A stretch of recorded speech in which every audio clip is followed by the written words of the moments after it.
우리가 지금 18장을 이제 공부하고 있는데요. 지난주에 이제 18장 특히 두 부분을 나누겠다고 제가 말씀을 드렸죠. 처음에 한 두세 주 정도, 세 주 정도 수포기 훈련을 하겠습니다. 그래서 전체적으로 18장이 어떤 장인지에 대한 설명을 좀 드릴 거고요.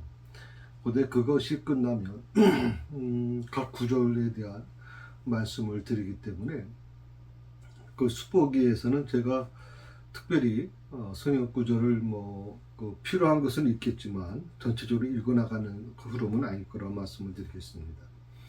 오늘은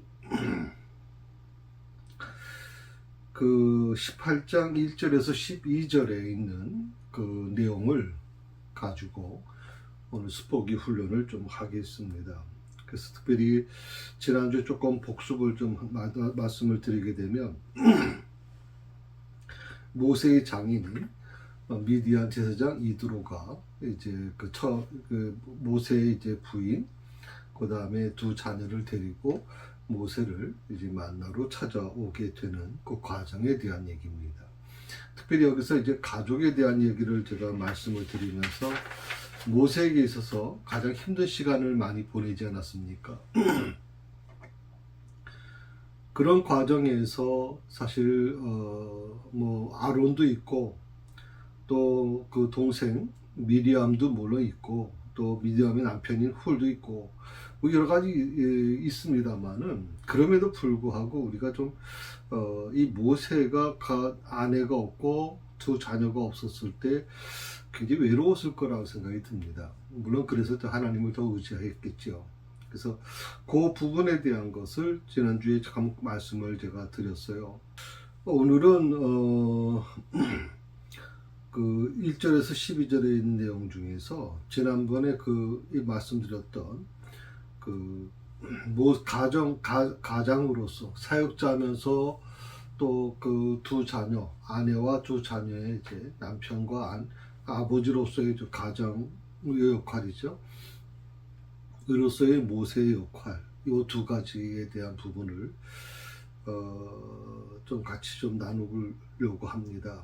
특별히 모세의 위대한 부분을 우리가 좀 지난주에 같이 공부하면서 모세가 자신의 인간적인 정리와 회포를 풀기에 앞서서 자신의 삶을 지켜주신 하나님, 어떻게 보면 이스라엘 민족의 전 역사를 주관하고 계시는 하나님을 증거하는데 전념했다. 그래서 이드로에게 하나님의 역사가 어떻게 진행됐는지, 하나님이 어떻게 기적으로 이스라엘 선들에게 인도해 주셨는지, 이런 체험적인 그런 믿음에 대한 문제를 이 모세가 장인 이드로에게 계속 설명하게 되고, 이드로는 또 모세의 사위 모세의 얘기를 들으면서 굉장히 감동을 받게 되죠. 그런 내용들을 통해서 오늘 이 사역자와 가정의 역할이 뭐냐, 우리 이건 사역자라는 게 꼭 목회자만은 아니죠. 우리 두 분 장로님도 계시고 또 우리 또 동역자님들도 계시고 다 계십니다만은 사실 주님의 부름을 받고 하나님께 나아가는 그 사역자들, 그것이 유급 교회에서 사례비를 받으면서 일하는 풀타임 사역자나 사역은 하되 사례비를 받지 않는 평신도 사역자들이나 어떻게 보면 우리가 지금까지 개념을 갖고 있는 것은 이제 풀타임 사역자, 교회에서 사례비를 받으면서 일하는 목사나 전도사, 이런 사람들을 생각을 하고 있단 말이죠. 근데 사실 저희 교회는 여러분 아시는 것처럼 평신도 사역이 이미 정착돼 있고, 평신도 사역자들이 웬만한 교회 교육자들하고 맞먹을 정도로 열심히 헌신하고 있단 말이죠.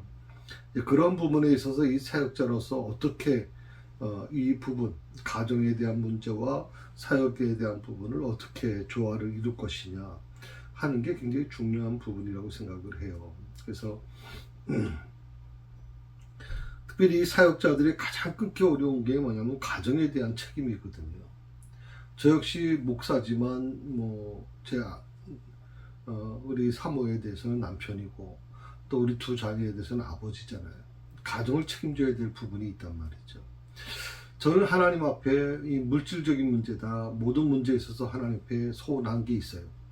그건 저와 하나님과의 관계지만 가족이라고 하는 부분이 있잖아요. 제가 천주교 신부님처럼 그렇게 혼자 결혼도 안 하고 독신으로 있었다면 문제가 없겠죠. 그러나 저는 가정을 이제 운영해 나가야 되고 또 자식들도 공부시켜야 될 부분도 있고 이런 여러 가지 부분들이 사실 때로는 무거운 짐처럼 느껴질 때가 사실 있습니다. 그러나 평범한 제가 목회를 했다면 이런 고민은 좀 덜했을 거예요. 그런데 물질에 대한 부분을 굉장히 좀 하나님 앞에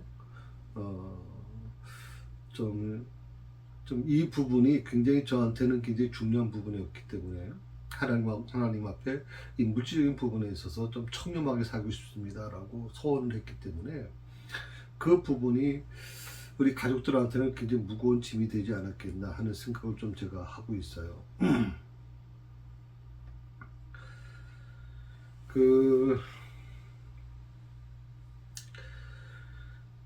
어떻게 보면 이제 모세가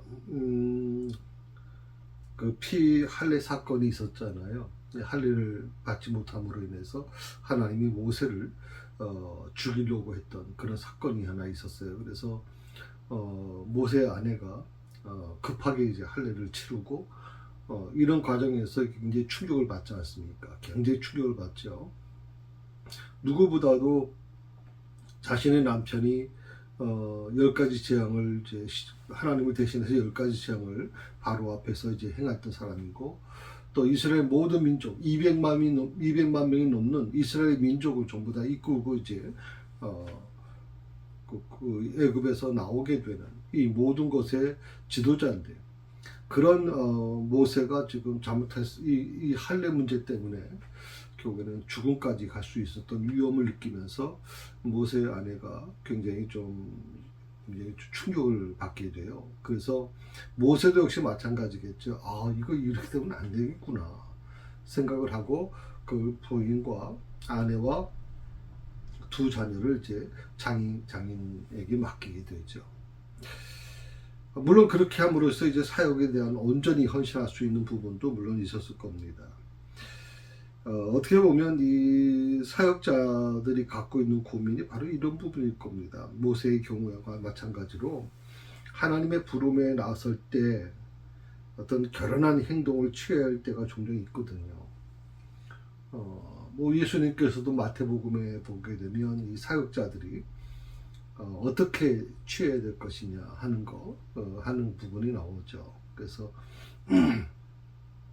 허리를 동이고 이렇게 그 여러 가지 부분들이 나오지 않습니까? 신발에 대한 얘기도 나오고 그 모든 과정을 통해서 어떻게 보면 사역자들은 그런 마음을 가지고 이제 사역에 임하게 되는 거죠. 문제는 이 모세의 이런 결단이 결혼할 행동을 하나님의 부름에 나서면서 이제 결혼한 행동을 취하는데 그 결혼한 행동이라고 하는 게 이제 아내와 두 자녀를 이제 장인께 맡기고 온전히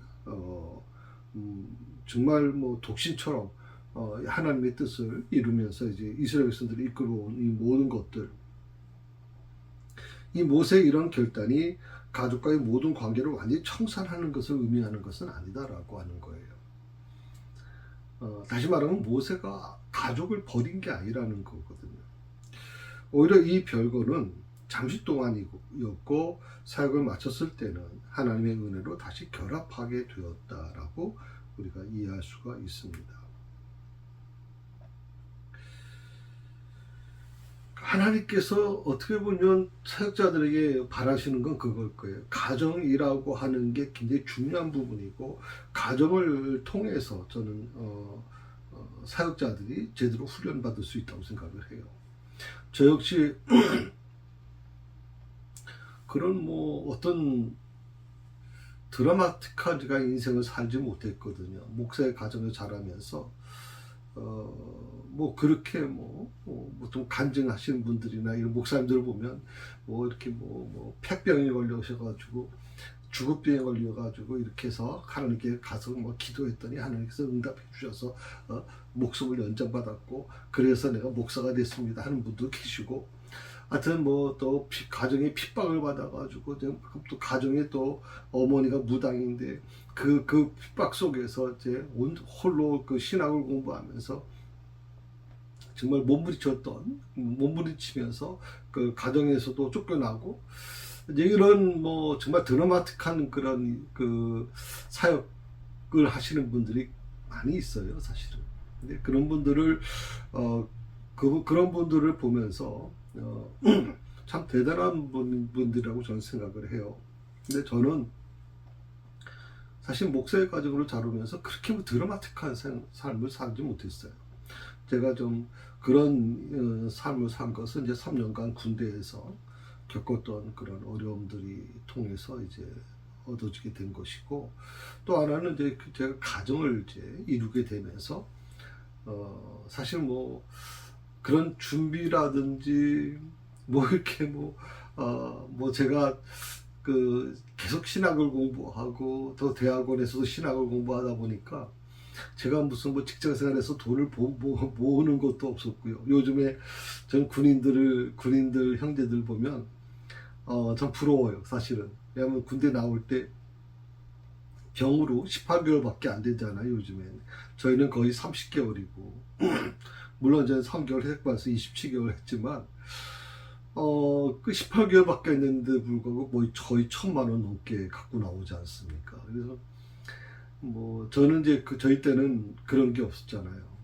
불과 3만 원, 4만 원 정도 받아서 휴가 나갈 때 교통비 쓰기도 쉽지 않을 정도였고, 이런 부분이 많이 있다 보니까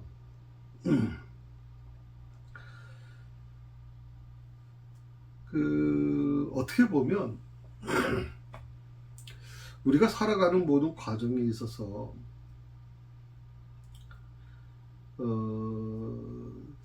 완전할 수는 없겠죠. 그렇지만 어느 정도 이제 우리가 사회생활을 하고 또 결혼을 준비하고 또 그런 어떤 조그만 집이라도 얻을 수 있는 돈을 마련하고 이런 것들이 사실 일반적인 거란 말이죠. 근데 저는 그런 걸 별로 경험을 해보지 못했어요. 그래서 결혼을 하고 또 신학대학원을 같이 다니다 보니까 신학대학 전도사들의 교육전사들의 봉급이 사례비가 정말 어려웠거든요. 저희 아내가 결혼해서 스타킹 하나 사시지를 못했어요. 저희 생활이 안 되니까 저희 부모님과 합해서 저희 부모님 집에 들어가서 3년을 이제 저희 아내는 시댁살이를 하게 된 거고, 이런 힘든 과정을 이제 겪게 됐죠. 그런 어떤 과정들이 목회자라고 하는 어떤 특수한 그런 과정이기 때문에 저는 그걸 당연한 거라고 생각을 해왔어요. 그러다 보니까 이제 제 가족들이 겪었던 고통은 제가 겪었던 고통하고는 비교도 안 됐을 거라고 생각이 들어요. 참 많이 힘들었을 거다 생각을 하고 있거든요. 그것도 저희 아내 같은 경우 3년간 시댁살이를 했으니, 시댁살이를 해도 남편이 돈을 많이 벌어다 주고 이러면 모르겠는데 학생 신분이니까 무슨 돈이 있겠어요. 정말 힘들었겠구나. 참 아마 제 아내가 몸이 좀 많이 약했는데 그 3년 시집살이 하면서 많이 약해졌을 거라고 생각이 들어요. 많이 힘들었을 거라고 생각도 들고.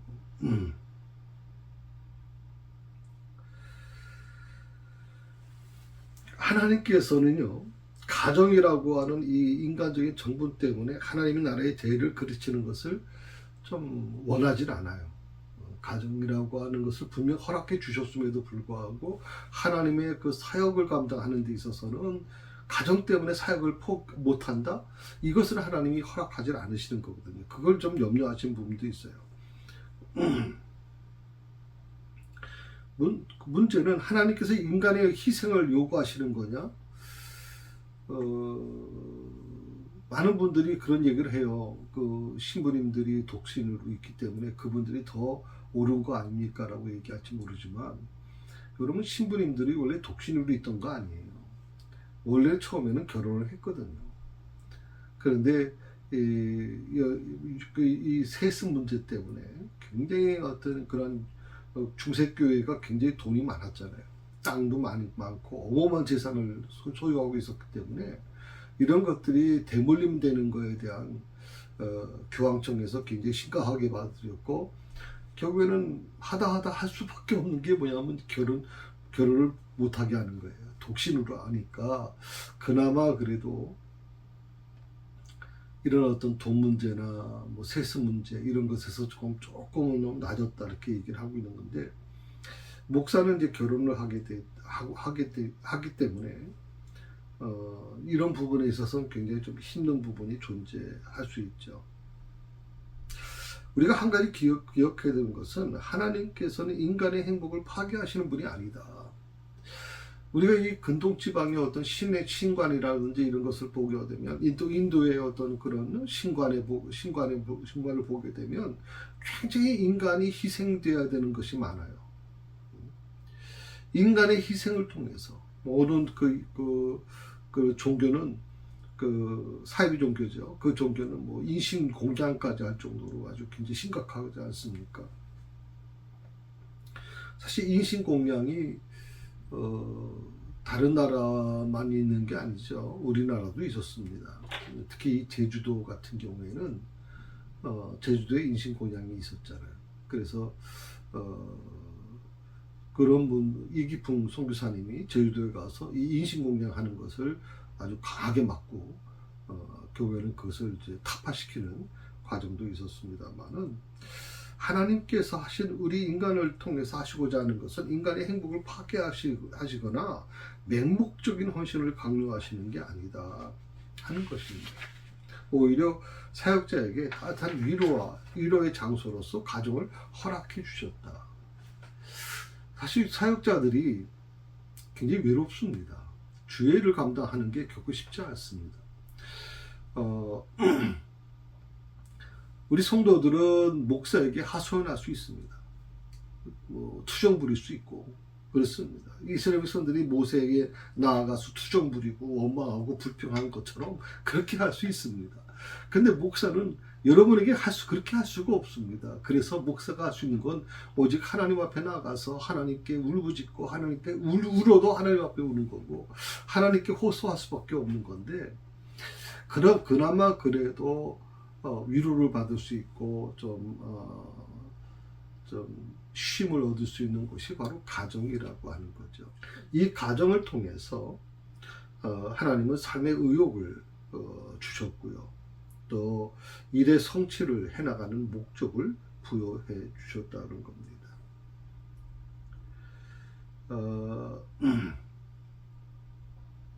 이 모세와 이드로의 만남에서 나타난 이 아름다운 모습은요, 우리에게 몇 가지 중요한 것을 알려줘요. 그건 뭐냐면, 그리스도인의 참다운 교제가 어떠해야 되는가, 우리 성도들 간의 교제가 어떠해야 될까 하는 것을 의미하는 겁니다. 그래서 특히 저희 새사랑 교회는 이 평신도 사역을 중심으로 해서 이제 TLC 조직이 참 잘 갖춰져 있잖아요. 그 속에서 서로도 걱정해주고 서로를 같이 울어주고 아픔을 같이 나누고 또 상처받은 것을 같이 그 상처를 같이 나눠주면서 그것을 좀 풀어주는 경우가 이제 상당히 많이 있죠. 그래서 그런 면에서 TLC 조직은 굉장히 중요하다고 저는 생각을 합니다. 그 세속 사회에서의 인간의 교제는 우정이라고 하는 아름다운 매개체가 있어요. 그런데 문제는 뭐냐면 이 우정이라고 하는 것도 여러분 매스컴에서 혹시 보셨는지 모르겠지만 믿었던 사람한테 뭐 여러 가지 사기를 당하고, 믿었던 사람한테 배신당하고, 상처받고 힘들고 고통스러워하잖아요. 우정이라고 하는 게 좋긴 좋은데, 그 우정이라고 하는 것이 아름다운 것만 있는 거냐? 그렇진 않다는 거 여러분 아시잖아요. 우리가 사회생활을 해나가는 데 있어서 그런 진실된 만남이 이루어지기가 결코 쉬운 건 아니다. 물론 그런 과정에서도 얼마든지 가능할 겁니다. 또 세상 사람들은 술이라고 하는 매개체가 있어요. 술이라는 매개체를 통해서 가슴에 있던 뭐 것들을 술이라는 힘을 빌려가지고 그렇게 얘기를 하고, 그것이 서로 간에 뭐 벽을 허무는데 도움이 된다. 그렇게 보통 사회생활을 하는 분들이 얘기를 합니다만은, 술로 맺어진 관계가 과연 옳은 걸까요? 저는 그렇게 말씀드립니다. 맨정신으로 이루어지는 것도 아닌 술로 이루어지는 그 관계가, 물론 어느 정도 그런 과정을 통해서 좀 도움을 받는 경우도 있겠지만, 그 만남이 진실된 만남일까 하는 생각을 좀 해봅니다.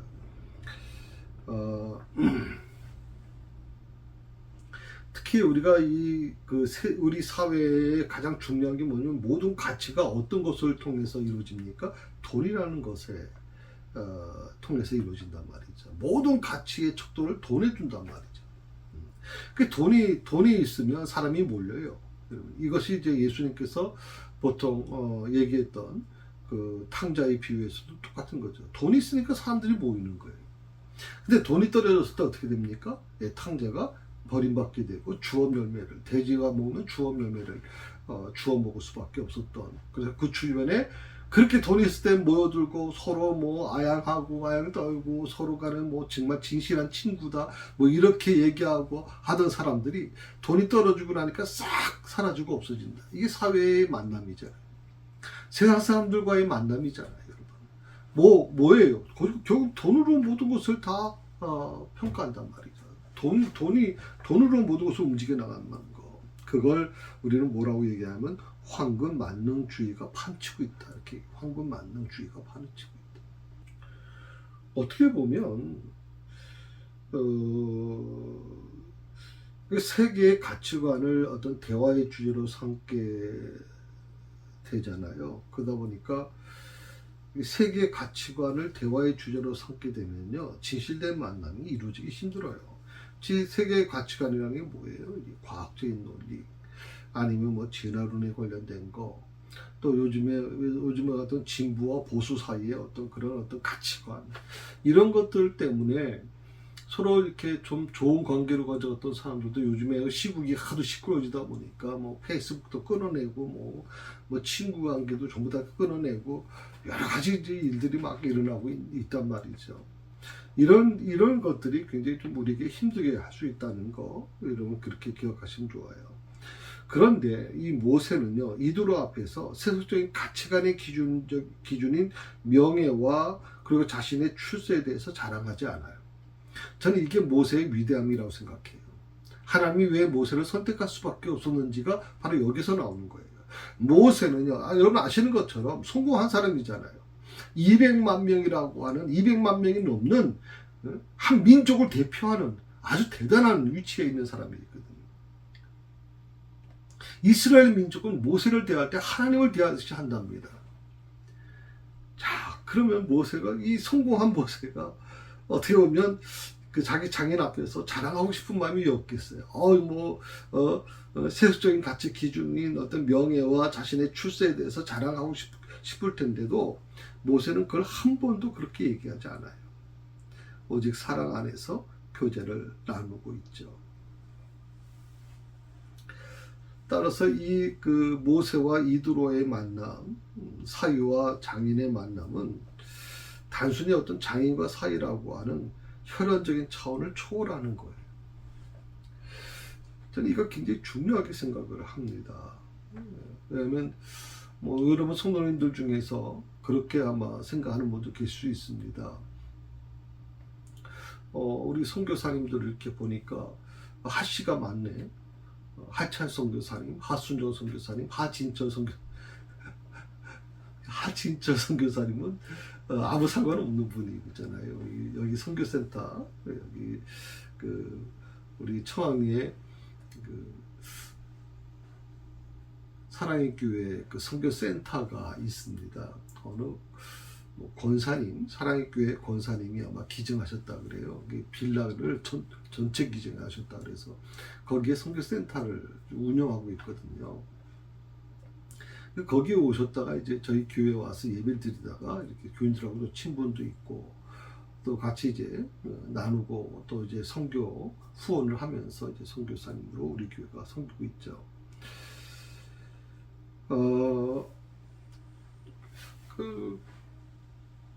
우리 하자 선교사님 같은 경우 우리 톡톡히 얘기합시다. 저희 큰 처남입니다. 하순정 선교사는 그 하자 선교사님의 아들입니다. 막내 아들입니다. 왜 가족을 꼭 해야 되느냐라고 얘기하는 것에 대해서 의문을 가지신 분들도 아마 계실 수 있습니다. 그런데요, 저는 이 선교사의 사회를 잘 모릅니다. 제가 선교 훈련을 받은 것도 아니고, 다만 제가 듣는 얘기는 뭐냐면 선교사님들에 대한 부분에서 많이 좀 대부분 선교사님들은 헌신하고 있지만 일부 선교사님들이 선교 헌금, 선교 후원금을 받아가지고 그것을 잘못 쓰는 과정에서 굉장히 교회와 갈등이 일어나는 경우가 많이 존재하고 있습니다. 대표적인 게 전주 안디옥 교회가 오직 선교하는 교회 아닙니까? 그런데 목사님이 그러니까 공식적으로 방문한 것이 아니라 선교사님에게 일체 얘기하지 않고 후원하는 파송하는 선교사님들을 비밀리에 방문한 거죠. 그리고 그 교회를 개척했다는 그곳에 직접 목사님이 좀 가보셨죠. 가서 보니까 그렇게 안디옥 교회가 정말 성도들의 헌금을 통해서 정말 온전히 재정의 거의 제가 알기로는 60% 이상을 선교로 쓴 걸로 알고 있거든요. 그럼에도 불구하고 나중에 보니까 그것이 전부 다 거짓된 것으로 발견되면서 목사님이 충격을 받았고 한동안 굉장히 힘드셨다는 얘기를 들었거든요. 그래서 제가 그런 생각을 합니다. 우리 하차 선교사님 같은 경우 여러분은 혹시 아시겠지만 지금 인도와 파키스탄이 서로 지금 국경을 맞대놓고 막 지금 미사일을 쏘고 비행기가 서로 격추되고 지금 굉장하지 않습니까? 전면전은 아니지만 그래도 아주 큰 전쟁에 지금 아주 화마 속에 들어가 있거든요. 그 중심이 뭐냐면 이제 인도와 파키스탄의 그 국경에 있는 우리 하차 선교사님이 선교하는 장소 바로 그겁니다. 그래서 하차 선교사님이 원래는 이제 예정대로 하면 이번 주에 거길 갔어야 됩니다. 그 선교지로 가야 되는데 그 미국 여권 원래 그 자리에 거기 갈 때는 미국 여권을 가지고 가게 됐거든요. 근데 그 여권을 아마 제가 알기로는 분실을 하신 것 같아요. 그러면서 이제 출국이 중지되고 미국 여권을 다시 대사관에다가 이제 의탁해가지고 여권을 만드는 과정에서 시간을 굉장히 요하게 되죠. 여권이 그렇게 쉽게 만들어지지 않지 않습니까?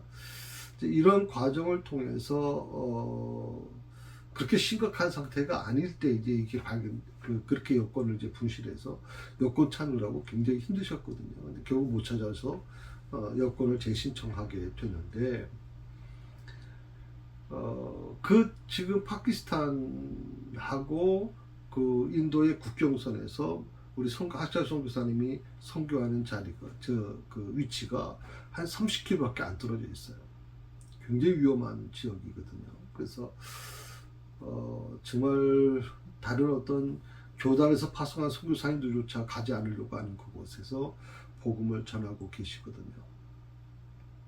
저는 가족이기 때문에 그걸 더 압니다. 또 하순정 선교사는 여러분 아시는 것처럼 제가 나라는 말씀을 드릴 수 없지만 굉장히 위험한 곳에서 지금 복음을 전하지 않았습니까? 아프가니스탄 같은 경우에는 거의 사형 선고까지 받을 정도로 굉장히 아주 힘든 선교를 하신 분이거든요. 그래서 저는 그런 부분을 직접 제 눈으로 목도하고 제가 그것을 그 사역을 확실하게 알고 난 다음에 우리 교회에서 지원을 해주기 때문에 저는 이 부분이 단순히 혈연 관계에 대한 부분은 초월한다고 생각을 해요. 지금 모세와 이드로 사이에는 장인과 사이라고 하는 어떤 이 혈연적인 차원을 초월하고 있는 거죠. 초대교회 성도들처럼 하나님 앞에서 서로 교제하며 떡을 떼며 기도하기를 힘쓰는 그런 아름다운 만남이었다고 저는 생각해요. 단순히 장인과 사이에 어떤 그런 인간적인 어떤 관계, 혈연의 관계의 개념이 아닌 정말 서로 간에 존중하고 서로 이제 섬기는 그런 모습들이 이 아름다운 관계의 만남에서 우리가 보게 되는 것입니다. 어쩌면 이처럼 성도의 교제는 성령 안에서 하나가 되는 영적 교제가 우선이 되어야 된다 하는 겁니다. 이게 굉장히 중요하다는 거예요. 그러니까 인간적인 어떤 교제, 많은 분들이 그냥 교회라고 하는 그 틀 속에 안에 들어와서 인간적인 교제를 중시 여기는 분들이 많이 있어요. 그게 저는 나쁘다는 건 아닙니다. 그러나 영적인 교제가 배제된 인간적인 교제가 더 강화됐을 때 교회는 굉장히 시끄러질 수밖에 없습니다. 이건 제가 여러분에게 정말 좀 부탁드리고 싶은 부분이거든요. 그래서 뭐 목사님 저도 그렇고 우리 사모도 그렇고 늘 영적인 것에 대한 얘기를 하면 목사님 우리는 기도 안 합니까? 우리는 성경 안 읽습니까? 이렇게 해가지고 뭐 영적인 것에 대해 자꾸 영적인 것으로 얘기하십니까? 라고 얘기할지 모르겠는데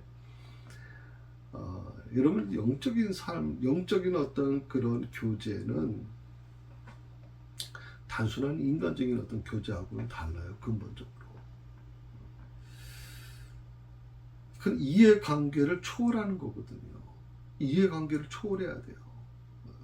너와 나의 만남 속에 이해관계가 존재해서는 안 되는 거예요. 특히 교회 안에서는. 예수님께서 철저하게 자기를 내주시고 그리고 자기를 죽이려고 하는, 자기를 못 받고 자기를 조롱하는 자들을 위해서 오히려 예수님은 저들을 용서해달라고, 저들은 자기가 하는 일을 알지 못합니다라고까지 말씀하셨던 이유가 뭐냐면, 그들을 위해서 중보기도 하셨던 이유가 뭐냐면 바로 그 부분을 얘기하는 거예요. 가룟 유다가 예수님을 배신했어요. 그리고 은 30에 예수님을 팔아넘겼어요. 근데 가룟 유다가 아마 생각을 했을 때는 예수님이 십자가에 달릴 거라는 생각은 안 했을 거라고 생각이 들어요. 왜냐하면 예수님이 십자가형을 받는 과정에 대해서 가룟 유다가 굉장히 충격을 받고 결국 자살을 하지 않습니까? 그러니까 그는 아마 어떻게 보면 예수님이 너무 사명을 감당하지 않고, 다시 말하면 이스라엘 민족을 구원해야 될 책임을 감당하지 않으시고, 본인이 가룟 유다가 볼 때는 분명히 예수님은 능력이 있으신 분인데, 어마어마한 능력을 갖고 계시는 분인데 왜 예수님이 저렇게 움직이지 않으시고 저렇게 수동적으로 가시는가. 그래서 가룟 유다는 오히려 예수님을 위험에 빠뜨려서 예수님으로 하여금 그 능력, 하나님의 아들의 능력을 발휘하도록 만들고 싶었을 거예요 아마. 그런데 예수님께서 아무런 대항을 하지 아니하고 항거하지 않으시고 예수님이 스스로 십자가를 지시고 예수님이 스스로 죽음의 길을 가진단 말이죠. 이게 아마 이 가룟 유다에게는 굉장히 충격적일 수밖에 없죠. 왜? 사탄 마귀가 들어가서 가룟 유다를 충동질 할 때는 그게 보이질 않는 거예요. 예. 그러니까 영적인 부분에 있어서 이미 사탄 마귀한테 지고 나니까 예수님을 십자가에 못 박는 과정에, 예수님을 내주는 과정에 은 30이 그에게 무슨 의미가 있겠어요, 여러분? 가룟 유다에게. 근데도 불구하고 가룟 유다는 은 30을 받기로 하고 예수님을 팔아넘기지 않습니까? 사람이라는 게 누구나 다 저는 그럴 거라고 생각이 듭니다. 완전한 사람은 존재하지 않겠죠.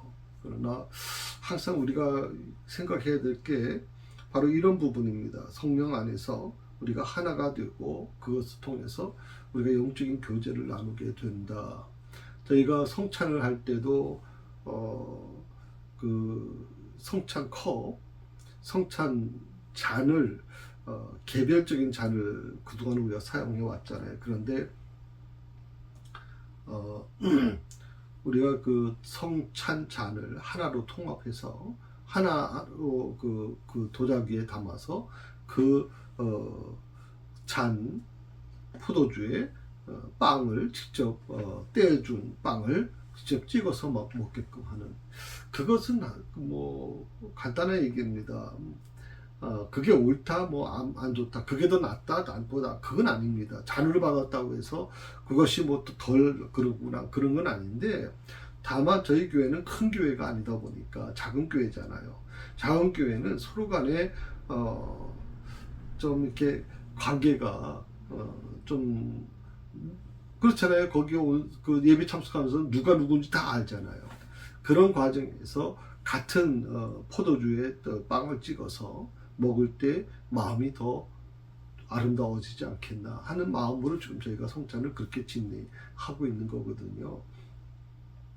가장 중요한 건 바로 이 영적인 교제가 우리의 가정에, 또 우리 교회 안에, 또 TLC 안에, 또 우리 선교회 안에 이런 것이 가장 정착돼야 돼요. 성도와 성도의 사이에서 이익적인 만남이 아니라 어떻게 보면 이타적인 만남, 서로를 위한 만남, 하나님 안에서 아름다운 교제가 이루어지는, 영적 교제가 이루어질 때, 그것이 우선이 될 때, 인간적인 만남 자체도 저는 부정하진 않습니다. 인간적인 만남도 필요하겠지만 인간적인 만남이 영적 교제보다 더 우선이 돼버리면 그때는 굉장히 좀 어려워진다고 저는 생각을 하거든요. 그래서 이런 부분들은 여러분들이 좀 깊이 좀 생각하시면 좋겠다 생각이 듭니다.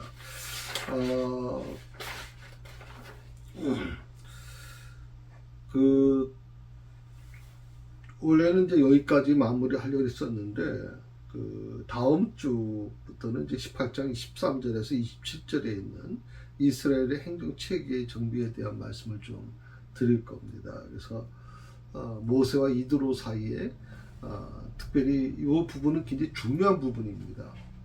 굉장히 중요한 부분이기 때문에 교회가 어떻게 성장해 나갈 수 있는지, 그리고 이드로라고 하는 이방 신을 섬기는 제사장이잖아요.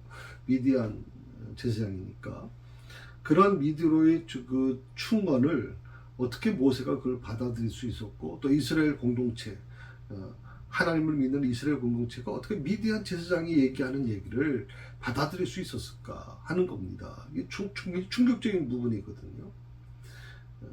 그러니까 이런 부분 속에서 초대 모세와 이스라엘 백성들이 이제 애굽에서 탈출해 왔을 때 그 시대 속에 있는 하나님을 믿는 사람들은, 저 사람은 뭐 우리와 상관없는 사람이야, 전 미디안 제사장이잖아, 하나님을 믿는 사람이 아니잖아 라고 생각할지 모르지만, 그럼에도 불구하고 모세는 이드로 장인되는 이드로의 충원을 기쁘게 받아들이게 되고요. 그걸 통해서 놀라운 일들을 지금 만들어 가고 있거든요. 참 어떻게 보면 교회라고 하는 것이 그래요. 개척교회에서 이제 어떻게 보면 좀 어느 정도 단계에 들어가면 한 100명 정도 모이는 교회가 되면 이제 고양이 어떤 흐름이라고 얘기를 해요. 그 조직을 연구하시는 분들이 얘기하는 거예요. 그 고양이가 한 100명에서 150명 그 사이, 그러다가 한 300명까지 가게 되면 이제 개라고 하는 그 조직, 그 다음에 조금 더 넘어가게 되면 늑대의 조직, 이렇게 해가지고 계속 이 조직의 변화를 이제 얘기를 해요. 저도 이제 대학원에서 행정학을 전공한 사람이기 때문에 이제 그런 부분들이 굉장히 교회 안에도 그게 필요하다고 생각을 합니다. 물론 저희는 저희 교회가 아마 제가 개척하면서 개척 멤버가 적어도 한 30명 정도만 철저히 준비된 사람들이 있었다면, 우리 새사랑교회는 아마 굉장히 지금 외적으로도 굉장히 성장했을 거라고 생각이 들거든요. 그런 개척 멤버가 없이 목사가 지금 단독으로 진행하는 과정에서 굉장히 아픔도 있었고 조직의 변화가 일어나지 못하는 한계를 느끼고 그것을 조직을 변화시키는 과정에서 또 교인들 간의 갈등이 일어나고 이런 것들이 굉장히 교회 초창기에 굉장히 아픔이 있었던 건 사실이에요. 그래서 이런 어떤 모세와 이드로 사이에 특히 이드로의 충원을 모세만이 아니라 이스라엘 백성들 전체가 또 장로들이 그걸 받아들였다는 게 저는 대단하다고 생각을 하는 거거든요. 이런 열린 마음, 이런 열린 그런 공동체가 굉장히 전 중요하다고 생각을 합니다. 여러분들도 그런 마음을 가지고 같이 다음 주에 한번 좀 같이 나누셨으면 좋겠다 생각이 듭니다. 오늘 여기까지 하도록 그렇게 하겠습니다. 수고하셨습니다. 다음 주에 오실 때는, 다음 주에 공부하실 때는 13절부터 27절에 있는 말씀을 좀 한번 읽어보시면 도움이 되실 거라고 생각합니다. 이거 끝나고 나서 이제 그 9절 나무보기 훈련으로 이제 들어가도록 그렇게 하겠습니다. 감사합니다. 오늘 모세와 이 장인 이드로의 만남, 그리고 그동안 좀 이렇게 갈라져 있던 우리 그 아내와 또 두 아들의 만남, 이것이 모세에게는 굉장한 위로가 됐을 겁니다. 그동안 사역자로서 때로는 외롭고 힘든 시간을 많이 보냈던 모세에게 있어서 이 가족과의 만남을 통해서 굉장히 큰 위로를 받고 다시 새 힘을 얻게 됐을 거라고 믿습니다. 하나님께서 허락해 주신 이 만남을 통해서 가정이 회복되고 그 가정을 통해서 놀라운 하나님의 역사가 일어나는 것을 볼 때 얼마나 감사한지 모릅니다. 특별히 장인 이드로가 미디안의 제사장임이었음에도 불구하고 모세와 40년 동안 있으면서, 그리고 또 이렇게 모세에 대한 하나님의 역사에 대해서 들으면서 미디안 제사장이었던 이 이드로가 하나님을 진정으로 섬기는 사람으로 변화되는 모습을 보면서 우리 가정을 어떻게 우리가 믿음으로 회복시켜 나가야 될지, 믿지 않는 내 가족을, 내 자녀를 어떻게 구원시켜야 될지를 다시 한번 도전받는 그런 시간이 될 수 있도록 주여 인도해 주옵소서. 감사하며 예수님의 이름으로 기도드립니다.